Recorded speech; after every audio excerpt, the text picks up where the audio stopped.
മാത്രമാണ് തെരഞ്ഞു പിടിച്ചതെന്നുള്ളത് അത് ഈ മന്ത്രിമാരുടെ ഭാഗത്തു നിന്നും പരസ്യ പ്രതികരണത്തിലേക്ക് വരുമ്പോൾ അവരുടെ നേതൃനിരയിലെ മാറ്റം കൂടി കാണേണ്ടതുണ്ട്. കാനം രാജേന്ദ്രൻ മാറി ബിനോയ് വിശ്വത്തിലേക്ക് വരുന്നു. അതിന്റെ കൂടെ തന്നെ ഈ മന്ത്രിമാരൊക്കെ തുറന്ന് പ്രതികരിക്കാൻ തയ്യാറാകുന്നത് പാർട്ടിക്കുള്ളിൽ നിന്ന് വരുന്ന വിമർശനങ്ങൾ കൂടി കണക്കിലെടുത്തുകൊണ്ടാണ്. നോക്കൂ, ഇപ്പോൾ വിലക്കയറ്റം നിയന്ത്രിക്കണം. വിലക്കയറ്റം നിയന്ത്രിക്കാനായി വിപണിയിൽ ഇടപെടേണ്ടതിനെക്കുറിച്ച് ഭക്ഷ്യവകുപ്പ് നേരത്തെ തന്നെ പറഞ്ഞു തുടങ്ങിയതാണ്. മന്ത്രി തന്നെ നേരത്തെ ഇക്കാര്യം പറഞ്ഞിട്ടുള്ളതാണ്. ആ നിർദ്ദേശങ്ങളൊന്നും ധനവകുപ്പ് പരിഗണിച്ചില്ല എന്ന പരാതി നിലനിൽക്കുമ്പോഴാണ് ബജറ്റിലെ അവഗണന വരുന്നത്. അപ്പോൾ രണ്ട് കാര്യങ്ങൾ, ഇരട്ട പ്രഹരത്തിനുള്ള ഒറ്റ മറുപടി, അതാണ് പൊതിഞ്ഞാണെങ്കിലും GR അനിലിൽ നിന്ന് വന്നിരിക്കുന്നത്. ഈ CPI മന്ത്രിമാരുടെ വകുപ്പുകൾക്ക് സർക്കാരിന്റെ ഫണ്ട് അനുവദിക്കുന്നതിൽ വിവേചനമുണ്ട്, ഫണ്ട് ചോദിച്ചു വാങ്ങാൻ മന്ത്രിമാർക്ക് കഴിയുന്നില്ല. ഇത് പാർട്ടിക്കുള്ളിലെ വിമർശനമാണ്. CPIക്കുള്ളിൽ പലതവണ ചർച്ചയായതാണ്, മാധ്യമങ്ങളിലും വാർത്തയായി വന്നിട്ടുള്ളതാണ്. പിന്നെ ഈ സപ്ലൈകോയിലെ സാമ്പത്തിക പ്രതിസന്ധി, ആ സാമ്പത്തിക പ്രതിസന്ധിയിൽ ഈ ഔട്ട്ലെറ്റുകളിൽ സബ്സിഡി സാധനങ്ങളുടെ ക്ഷാമം വന്ന ഓണക്കാലം ഓർമ്മയില്ലേ? അക്കാലത്തൊക്കെ CPIക്കുള്ളിൽ നിന്ന് തന്നെ വലിയ വിമർശനമാണ് വരുന്നത്. ഈ പറയുന്ന നമ്മൾ പോയി പ്രതികരണം എടുക്കുന്നത് മാത്രമല്ല, പാർട്ടിക്കുള്ളിൽ നിന്ന് തന്നെ ചോദിക്കുകയാണ്. അതായത് ജനങ്ങൾക്കിടയിൽ ഒരു അവമതിപ്പുണ്ടാക്കുന്ന തരത്തിലേക്ക് പ്രവർത്തനം പോകുന്നു. പ്രവർത്തനം എന്ന് പറയുന്ന ഗ്രാഫ്, പ്രവൃത്തിയുടെ ഗ്രാഫ് എന്ന് പറയുന്നത് 2.5 വർഷമാകുമ്പോഴേക്കും താഴേക്ക് പോവുകയാണ്. അപ്പോൾ അത് അടുത്ത തവണത്തെ തങ്ങളുടെ സീറ്റുകളെ തന്നെ ബാധിക്കും എന്ന ഒരു ചിന്ത പാർട്ടിക്കുള്ളിൽ വന്നിട്ടുണ്ട് എന്നുള്ളത് വളരെ പ്രധാനപ്പെട്ട കാര്യമാണ്. ആരോഗ്യ വകുപ്പിനെ കുറിച്ച് പറഞ്ഞല്ലോ, ഗതാഗത വകുപ്പിന് കൊടുത്ത പരിഗണന പോലും ഭക്ഷ്യവകുപ്പിന് കൊടുത്തില്ല. ടൂറിസം അടക്കമുള്ള CPI മന്ത്രിമാരുടെ വകുപ്പുകൾക്ക് പണം അനുവദിച്ചപ്പോൾ എന്തുകൊണ്ട് CPI മന്ത്രിമാരുടെ വകുപ്പുകൾക്ക് പണം അനുവദിച്ചില്ല എന്നൊരു ചോദ്യം അവിടെ നിലനിൽക്കുന്നുണ്ട്. നമ്മൾ അതിനെ തള്ളിപ്പറയാൻ ശ്രമിച്ചാലും ആ ചോദ്യം സർക്കാരിന്റെ പ്രയോറിറ്റി ഇപ്പൊ ടൂറിസം മേഖലയിൽ നോക്കൂ.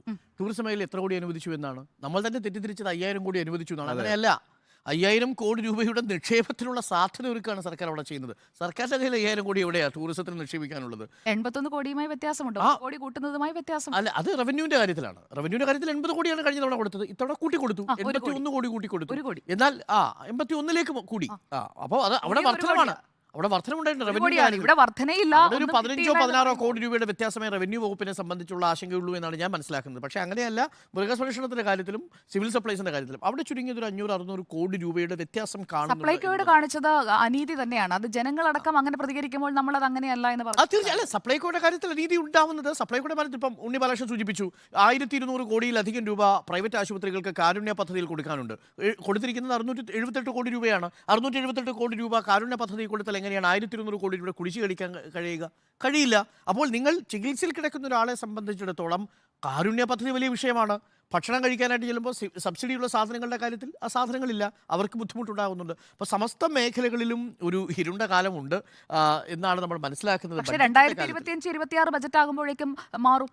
കാരണം അടുത്ത തെരഞ്ഞെടുപ്പ് വർഷമാകും. അപ്പോഴേക്കും ഈ കരുതൽ വരും. അല്ല, കരുതൽ പണം വരണ്ടേ? ഇപ്പൊ അതല്ലേ പ്രശ്നം. എങ്ങനെയാ പ്ലാൻ ബി ഉണ്ട്. പ്ലാൻ ബി എന്താണ്?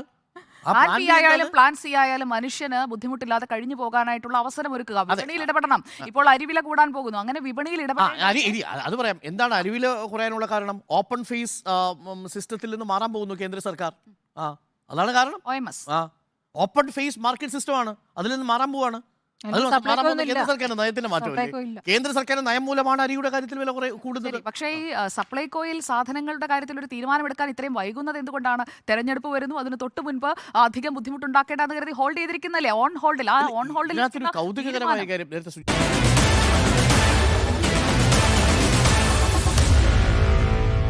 Meet the editors.